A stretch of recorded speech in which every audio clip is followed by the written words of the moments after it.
السلام علیکم دوستو، welcome to my YouTube channel Haram story hub. آج کی ہماری اسلامی کہانی ہے سحر کی دعائیں، افطار کی برکتیں، سیرت طیبہ صلی اللہ علیہ وآلہ وسلم کے نور میں۔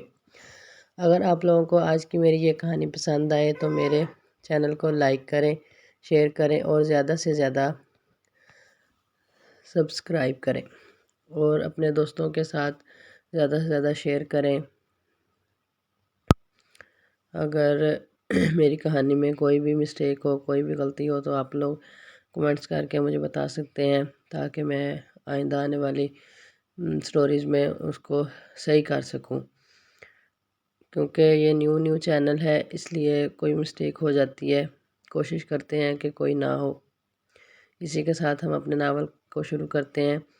رات کی سیاہی آہستہ آہستہ سمٹ رہی تھی، آسمان پر ہلکی نیلی روشنی نمودار ہو رہی تھی۔ یہ سحر کا وقت تھا، وہ وقت جب زمین پر سکون اترتا ہے اور آسمان سے رحمتیں برسنے لگتی ہیں۔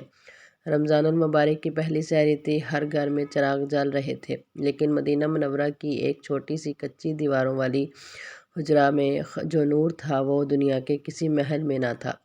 وہ حجرہ تھا ہمارے پیارے آقا محمد صلی اللہ علیہ وآلہ وسلم کا۔ آپ صلی اللہ علیہ وآلہ وسلم سحری کے وقت بیدار ہوتے تو سب سے پہلے وضو فرماتے، پانی کے قطروں کے ساتھ گویا گناہ بھی بہہ جاتے، پھر نماز تہجد ادا فرماتے۔ نماز تہجد اتنی طویل ہوتی کہ ہمارے نبی پاک صلی اللہ علیہ وآلہ وسلم کے قدم مبارک سوج جاتے۔ ایک مرتبہ ام المومنین حضرت عائشہ رضی اللہ تعالیٰ عنہ نے عرض کیا، یا رسول اللہ صلی اللہ علیہ وآلہ وسلم، اللہ تعالیٰ نے آپ کے اگلے پچھلے سب گناہ معاف فرما دیے ہیں، پھر آپ اتنی عبادت کیوں کرتے ہیں؟ آپ صلی اللہ علیہ وآلہ وسلم نے فرمایا، کیا میں اللہ کا شکر گزار بندہ نہ بنوں؟ یہ الفاظ سحر کی ٹھنڈی ہوا میں آج بھی گونجتے محسوس ہوتے ہیں۔ رمضان میں آپ صلی اللہ علیہ وآلہ وسلم کی سخاوت اور بھی بڑھ جاتی تھی۔ جب حضرت جبرائیل علیہ السلام قرآن سننے آتے تو آپ صلی اللہ علیہ وآلہ وسلم کی فیاضی تیز ہوا سے بھی زیادہ ہو جاتی۔ افطار کے وقت آپ صلی اللہ علیہ وآلہ وسلم کی سادگی دیکھنے والی ہوتی۔ چند کھجوریں، پانی کا گھونٹ اور دل میں اللہ کی حمد و ثنا۔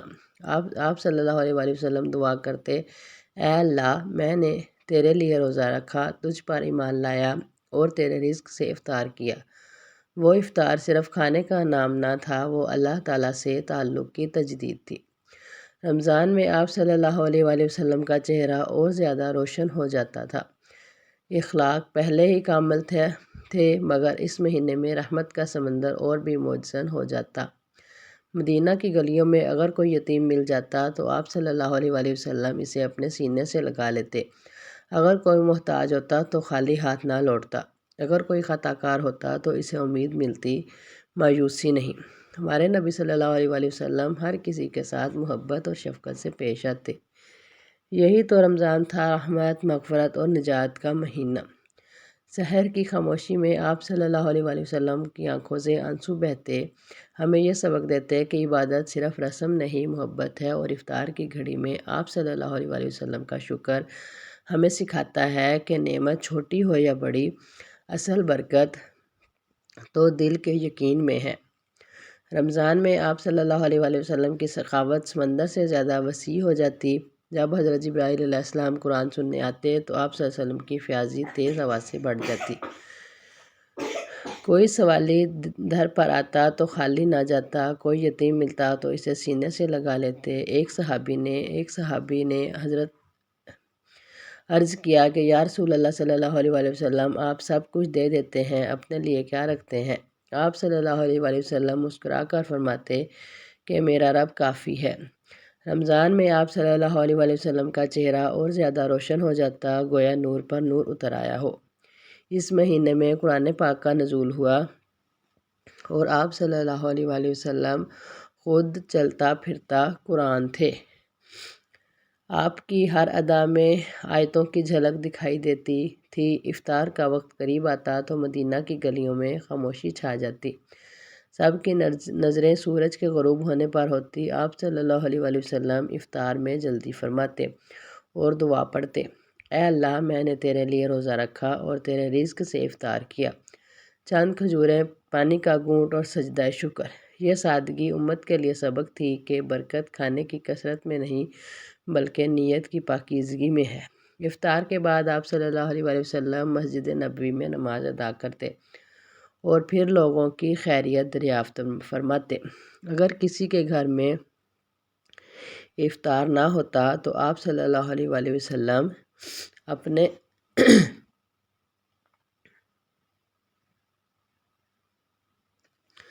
اسے اپنے ساتھ بٹھا لیتے۔ رمضان المبارک آپ صلی اللہ علیہ وآلہ وسلم کے در سے کوئی خالی نہ جاتا۔ رات کی تنہائی میں آپ صلی اللہ علیہ وآلہ وسلم کا قیام دیکھنے والا ہوتا۔ قرآن کی تلاوت میں آنسو بہتے اور دل کانپ جاتا۔ ایک آیت بار بار دہراتے اور امت کے لیے مغفرت مانگتے۔ صحابہ رضی اللہ تعالیٰ عنہ کہتے کہ ہم نے کسی کو آپ صلی اللہ علیہ وآلہ وسلم سے زیادہ اللہ سے ڈرنے والا نہیں دیکھا۔ حالانکہ آپ صلی اللہ علیہ وآلہ وسلم معصوم تھے۔ رمضان کی راتوں میں مسجد نبوی نور سے بھر جاتی تھی۔ تراویح میں لمبی قرات ہوتی اور دلوں پر سکون اترتا۔ آپ صلی اللہ علیہ وآلہ وسلم ہمیں سکھا رہے تھے کہ رمضان صرف دن کا روزہ نہیں بلکہ رات کا قیام بھی ہے۔ رمضان کا آخری عشرہ آتا تو آپ صلی اللہ علیہ وآلہ وسلم عبادت میں اور زیادہ مشغول ہو جاتے۔ بستر لپیٹ دیتے، کمر کس لیتے اور گھر والوں کو بھی جگاتے۔ شب قدر کی تلاش میں راتیں آنسوؤں سے بھیگ جاتی۔ آپ صلی اللہ علیہ وآلہ وسلم فرماتے کہ جو ایمان اور احتساب کے ساتھ قیام کرے اس کے پچھلے گناہ معاف ہو جاتے ہیں۔ یہ عشرہ رحمت کی انتہا تھا۔ آپ صلی اللہ علیہ وآلہ وسلم اعتکاف فرماتے تاکہ مکمل یکسوئی کے ساتھ اللہ سے تعلق مضبوط کرے۔ مدینہ میں اگر کوئی بیمار ہوتا تو آپ صلی اللہ علیہ وآلہ وسلم اس کی عیادت کو جاتے، چاہے روزے کی حالت ہو۔ اخلاق کی یہ بلندی ہمیں سکھاتی ہے کہ عبادت کے ساتھ خدمت بھی ضروری ہے۔ ایک بوڑھی عورت جو آپ صلی اللہ علیہ وآلہ وسلم کو تکلیف دیا کرتی تھی، جب بیمار ہوئی تو آپ صلی اللہ علیہ وآلہ وسلم اس کے دروازے پر پہنچ گئے۔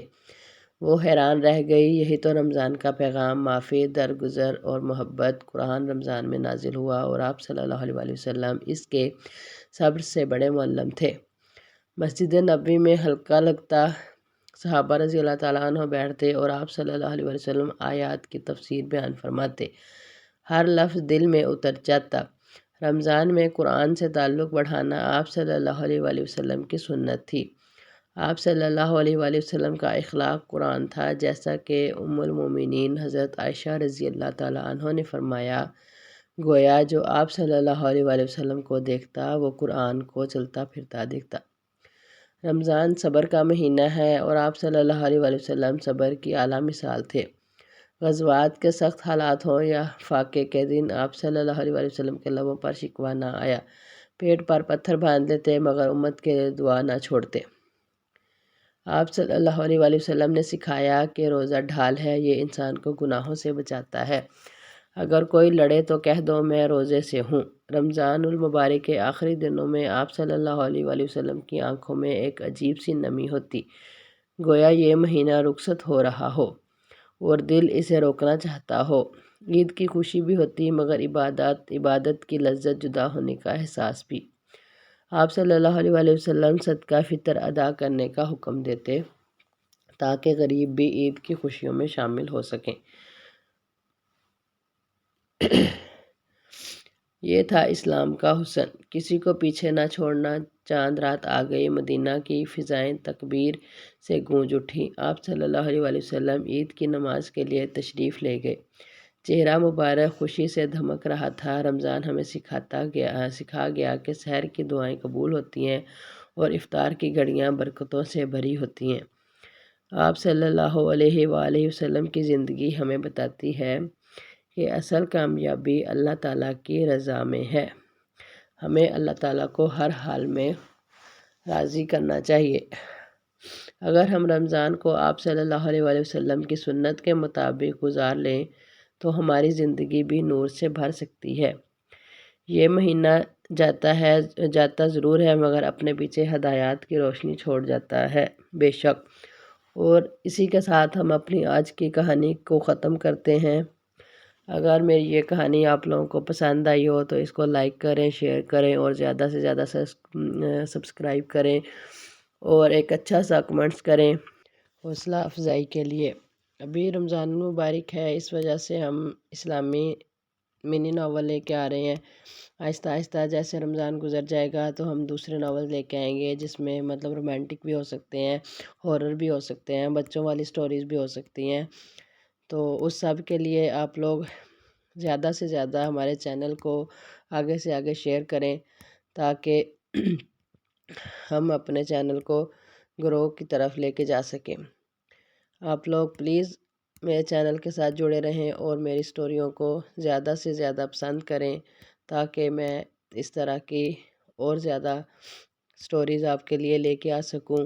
چلیں اسی کے ساتھ ہم اپنی کہانی ختم کرتے ہیں۔ اللہ حافظ۔ حرم سٹوری ہب کو زیادہ سے زیادہ سبسکرائب کریں۔ خدا حافظ۔